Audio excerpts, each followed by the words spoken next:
వద్దు వెళ్ళొద్దని బర్త్డేలను వస్తాయి. ఈ పనికి మాల అలవాటు ఉంటుంది. మరి ఇలా పోతాం నైట్ 12 గంటలకు వస్తారు, బర్త్డే విశేషం చెప్తారు, ఆయన పడుకో పెడతారు, చెత్త కొట్టేస్తారు.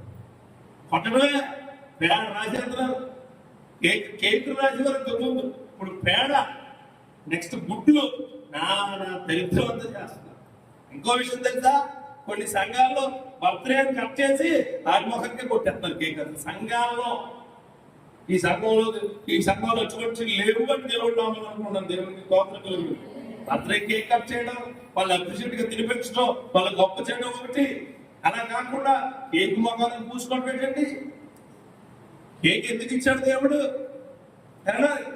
తిను మొఖాలను పూసుకోవడం పెట్టి, ఆ పేడ ఇచ్చుకోవడం పెట్టి. వీడి బర్త్డే ఆడేస్తాడు, ఆడి బర్త్డే వీడు రావాలి, వీడి పార్టీ ఆడేస్తాడు, ఆడికి వీడి పార్టీ ఇవ్వాలి. మరి నీకు దేవుడు ఏమేమో